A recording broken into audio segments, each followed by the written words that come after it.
My friend Jenny called me last month, frustrated. She'd just gotten a raise at work, $8,000 more per year. She was excited.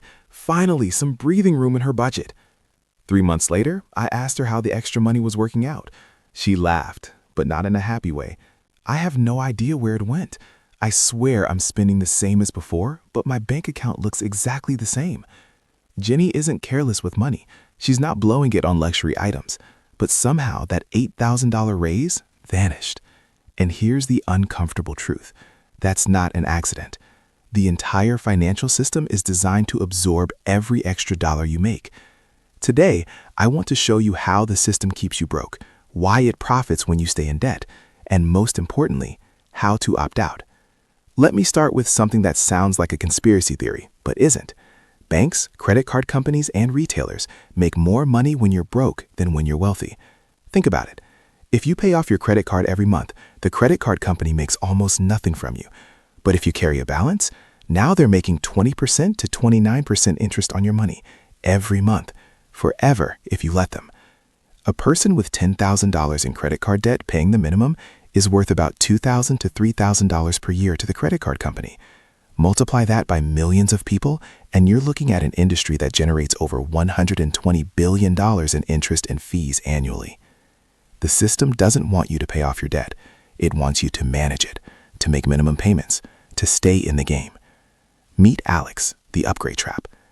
Let me tell you about Alex. He's 29, works in marketing, makes $68,000 a year. 2 years ago, he drove a 2012 Honda Civic he owned outright, no car payment. Then he got a $10,000 raise. Suddenly he thought, I can afford a nicer car now. I deserve it. The dealership showed him a $35,000 SUV for only $520 a month. After his raise, he was bringing home about $600 more monthly. It made sense. Except, now 2 years later, Alex is more stressed about money. That car payment is locked in for 6 years.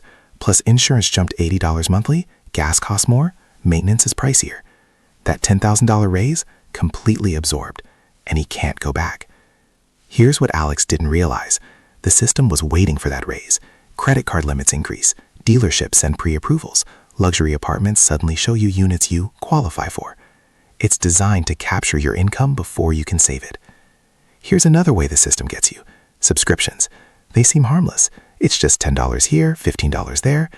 I know someone named Maria who sat down and actually added up all her subscriptions. Netflix, Spotify, gym membership she never uses, meal kit service, Amazon Prime, cloud storage, streaming services, a meditation app, and others she'd forgotten about. Total $347 per month. That's $4,164 per year. She was shocked. She didn't feel like she was living lavishly, but they added up to a car payment. And here's the thing, she'd added most of them gradually as her income increased over the years. When she made $45,000, she had 3 subscriptions. Now she makes $72,000 and has 15. The subscriptions scaled with her income, but her savings didn't. Subscription models are designed to be painless. They're small enough that you don't notice them individually, but collectively, they're extracting thousands per year. And because they auto-renew, you never actively choose to spend that money again. It just vanishes automatically. Let's talk about how the system redefines affordable to keep you broke. Nothing is sold as a total price anymore. Everything is a monthly payment. Cars, phones, furniture, even clothing with buy now, pay later. You don't see $1,200 phone, you see $33 per month. Your brain processes those numbers very differently. Instead of asking, can I afford $1,200, you ask, can I afford $33 per month? The answer almost always feels like yes. But here's the trap. When everything is $30 monthly, you end up with 10 different $30 payments. That's $300 per month. That's $3,600 yearly. But you never saw the total, so it never felt like $3,600. My friend David financed a $2,500 couch at 0 interest for $104 monthly over 24 months. He thought he scored a deal. But he committed $104 of every future paycheck for 2 years to a couch he could have bought used for $400. Monthly payments aren't designed to help you afford things. They're designed to hide the true cost, so you'll buy more. Here's something most people don't think about. Minimum payments aren't designed to help you pay off debt. They're designed to maximize how much interest you pay. If you have a $5,000 balance and only pay the minimum, it'll take you 15 to 20 years to pay it off, and you'll pay $7,000 to $10,000 in interest along the way. The system tells you the minimum payment is the required amount, but you're allowed to pay more. They just don't want you to know that paying $200 instead of $100 could cut your payoff time in half and save you thousands. Minimum payments exist to keep you paying, not to help you get free. So how do you opt out? Okay, enough doom and gloom. Let's talk about what you can actually do. Strategy 1, the 48-hour rule. Before you make any purchase over $100, wait 48 hours. Add it to your cart, close the browser, come back in 2 days. You'll be shocked how many things you don't actually want after the dopamine wears off. This one rule could save you thousands per year. Strategy 2, audit your subscriptions quarterly. Every 3 months, look at every subscription you're paying for. Ask yourself, if this didn't auto-renew, would I actively choose to pay for it this month? If the answer is no, cancel it. Maria did this and cut her monthly subscriptions from $347 to $94. That's $3,036 per year back in her pocket. Strategy 3, think in total cost, not monthly payments. Retrain your brain to reject the monthly payment framing. When someone tells you $50 per month, multiply it. That's $600 per year. That's $3,000 over 5 years. Ask yourself, would I pay $3,000 cash for this right now? If the answer is no, then financing it doesn't make it more affordable. It just hides the real cost. Strategy 4, automate your raises. This is the big one. When you get a raise, immediately increase your automatic transfer to savings by the same amount.